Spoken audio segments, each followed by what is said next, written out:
So as many of you know, making a sequel to a good game is always a challenge, and for Namco it's not exactly an easy thing to do. But they managed to pull it off with Pac-Man World 2. And what do I personally think of Pac-Man World 2? I think it's good. I don't think it's a masterpiece, it's not one of my favorite platformers of all time, but from what I could have gotten, I think it's a good game. Do I think it's better than the first game? In some ways, but I still do have some problems with— okay, let's just look at the plot.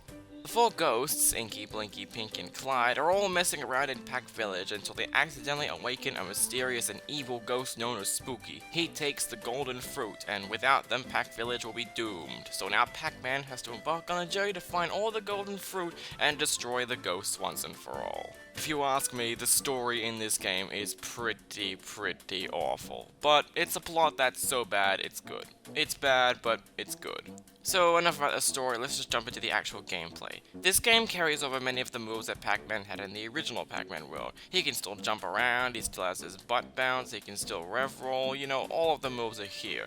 Only this time they work more than a 3D dynamic. Unlike Pac-Man World, which has a lot of 2D platforming elements, Pac-Man World 2 is an entirely 3D platforming adventure, and I really enjoy most of these levels. They're big, they're creative, and they are very challenging sometimes. And of course, since this is a next-gen game, it has to look better than the first game, and the graphics in this game are surprisingly very good. Like I said, the graphics are what make these levels really good, and Pac-Man's model is very detailed. Sure, there are some that do look a little bit pixelated, but honestly, those are only a little nitpick, and is in no way a deal breaker.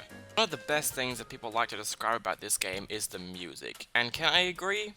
Yeah, I think it's a good soundtrack. It's not the best that I've heard or anything, but compared to all the other tracks I've heard in the Pac-Man series, this one is probably my favorite. It's got a lot of really cool and interesting tracks in there as well.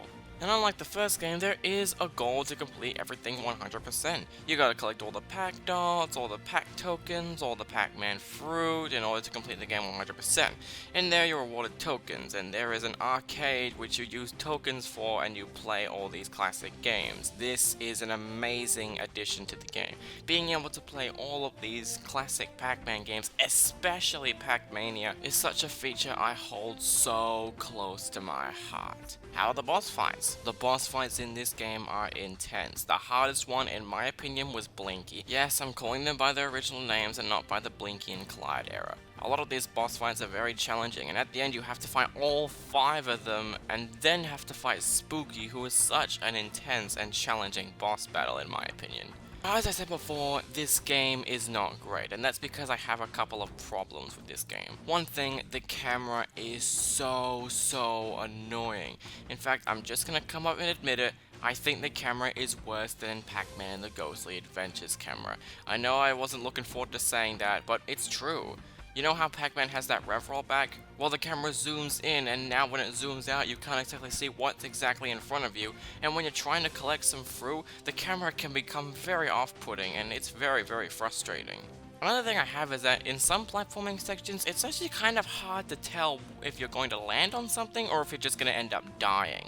Like I said before, what keeps this game very interesting is its music, and its gameplay, and its level variety, and there's also a series where you get to swim underwater, and it's actually pretty challenging. The music ties into a lot of these levels, it's just great.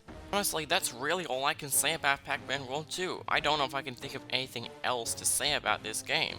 What more can I say? It's fun, the music is great, the graphics look impressive, the boss fights are very challenging, and while the camera and the platforming can be a little frustrating at times, I think overall you have another pretty good Pac-Man World game. If you like the first game, then you're absolutely gonna love the second one.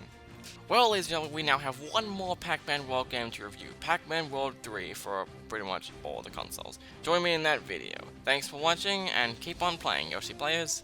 Bye.